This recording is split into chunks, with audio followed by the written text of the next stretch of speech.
The forest trembled under the roar of enemy tanks. Bullets tearing through the night as mud squelched beneath desperate boots. Her radio crackled violently, static hissing in her ears. Yet she keyed the mic with determination, her voice steady despite the chaos. All units. Report positions. We're surrounded. Around her.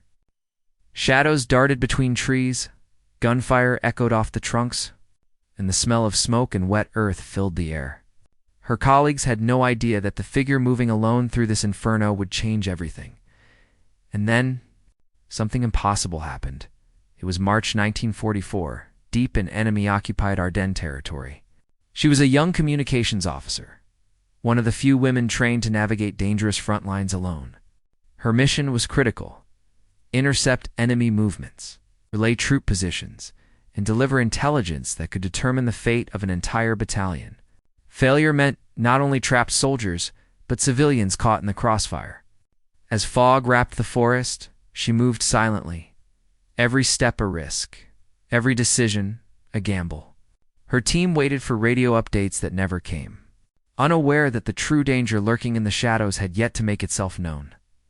Then, in the midst of the creeping fog and distant gunfire, the radio suddenly crackled to life with an urgent, fragmented signal not from her, but from the enemy. The words were hurried, almost incomprehensible, yet chilling. She knows too much. The battalion commander froze, heart pounding, realizing instantly that this was not part of any plan. It was a warning, a shadow of betrayal that no one had anticipated. Moments later, her final transmission broke through the static, her voice calm but tense. "I'm moving forward. Do not follow. It's too dangerous." The message raised more questions than answers. Who had sent the warning? What had she seen that compelled her to go alone into the unknown? On the ground, soldiers hesitated, unsure whether to advance, wait, or attempt a risky rescue. Radios sparked and jammed, adding to the chaos. While trees swayed as if echoing the tension gripping every heart in the forest. In those critical seconds, the battalion understood the truth. Her decision to move ahead could determine who would survive and who would vanish into the shadows forever. In the next 90 seconds, a mere heartbeat in the war would decide whether anyone could stop what was coming. The forest had transformed into a living nightmare. Darkness pressed down like a suffocating blanket, pierced only by the occasional flare of artillery lighting up the skeletal trees. On the ground, soldiers stumbled through the mud, their boots heavy with water, uniforms torn, rifles slick with grime, each step uncertain, each breath shallow and ragged. Radio static crackled incessantly, overlapping fragmented messages, some pleading for guidance, others panicked cries that vanished into the chaos. She moved ahead of the main battalion, her figure barely visible, every shadow a potential enemy, every snapping twig a possible death sentence. From the command post, officers traced her last coordinates on the crude map, only to see them shift mysteriously, as if she were walking in a ghostly circle. Jamming, miscommunication, and delayed reinforcements amplified the terror. Orders were shouted over the static, contradicted, and repeated, until clarity became impossible.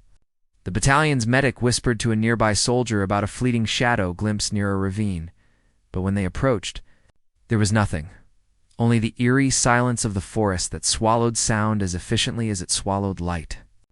The enemy was everywhere and nowhere at once. Patrols moved with calculated precision, then disappeared into the mist, leaving a chilling sense of being hunted.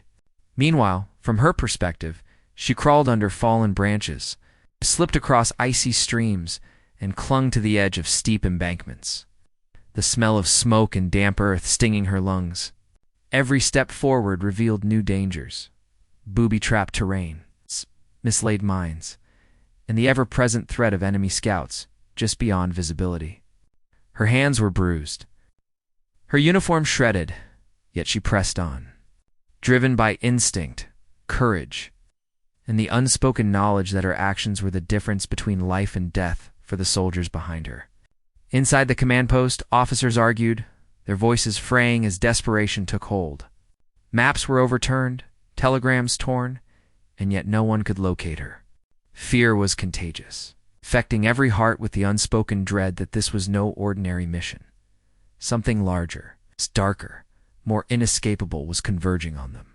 Sporadic gunfire echoed in the distance, punctuated by the cries of the wounded and the hiss of shells, yet amidst this maelstrom, tiny victories emerged. A soldier narrowly avoiding an ambush. A misfired artillery round inadvertently clearing a path. Each moment of relief was fleeting, however. Snatched away by new threats? A sudden flare that revealed enemy positions? A twisted tree branch that ensnared a boot, or a half-heard whisper over the radio that made the officers freeze. And throughout it all, she pressed onward, leaving behind nothing but fleeting footprints and the haunting suggestion of movement, a phantom threading through chaos. Untraceable yet present, daring the forest and its hidden enemies to stop her. Every heartbeat stretched into eternity. Every breath was measured against the ticking of unseen clocks, the pulse of the enemy. And the knowledge that one wrong decision would doom not only her life, but the mission she carried alone. Micro cliffhangers emerged with every step, the rustle of a distant figure, the sudden crack of gunfire just beyond hearing, the unnatural silence where she expected movement. Every detail, from the splintering of wood underfoot to the abrupt squelch of mud, amplified the tension as though the forest itself conspired to disorient, trap, or erase her. From high above in the makeshift observation posts, the officers watched shadows dart across the terrain, unable to discern friend from foe, ally from phantom.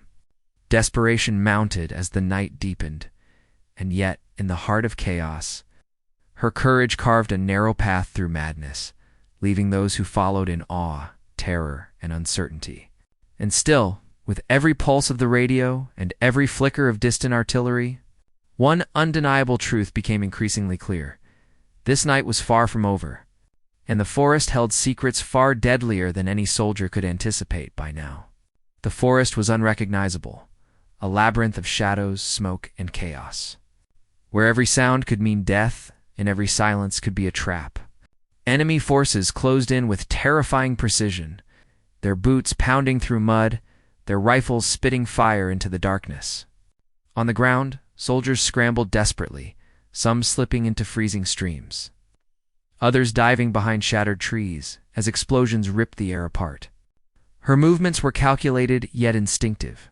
She crawled under low branches, slipped over jagged rocks, and pressed herself against the cold, damp earth whenever an enemy flare lit the sky. The forest seemed alive, pressing in on her from all sides, and every misstep could be fatal. At the command post, officers were frantically piecing together fragments of radio transmissions. Intercepted signals and eyewitness accounts, but confusion reigned. Orders contradicted one another, allies were missing, and the pressure of time was crushing. Every second that passed increased the likelihood of catastrophe. The enemy appeared faster than anticipated, striking from unexpected angles, using the darkness to their advantage. She witnessed soldiers fall, friends disappearing into the mist, and the enemy adapting with terrifying efficiency. Yet she pressed on, fueled by sheer will, adrenaline, and a knowledge that failure would mean annihilation, not only for her, but for everyone relying on her mission. Micro cliffhangers hit relentlessly. A sudden shout from the tree line. A flash of movement that vanished before confirmation. A misfired grenade skimming dangerously close. In the chaos, heroic decisions were made. One soldier covered her escape at the cost of his own safety. Another diverted enemy attention, buying crucial seconds. Emotional stakes soared. Letters left unfinished. Whispered promises to comrades unfulfilled, and the haunting awareness that each choice could be the last. She navigated her latrine, leapt over ravines, and slid down steep embankments, her mind balancing survival with the duty to relay intelligence that could save lives. The radios sporadically crackled, relaying fragmented messages of despair, hope, and fear, each word weighted with consequence. Soldiers at the edge of exhaustion were forced to make impossible decisions, chase a fleeting shadow, defend a collapsing position, or follow their instincts into the unknown. And then came the unthinkable, a trap. Expertly set, collapsing part of the forest under a hail of gunfire and falling debris. She barely escaped, rolling through mud and brush, her body scraped and bleeding, yet her spirit unbroken. Time seemed elastic as danger converged from all sides. A sudden enemy advance here, a flash of betrayal there, and the constant, invisible threat of the forest itself. Maps and signals became meaningless in the immediacy of life-or-death decisions. She relied on her wits, her training, and her courage to thread a path through near-impossible odds. Each heartbeat, each shallow breath, each hurried glance over her shoulder became a measure of both fear and determination.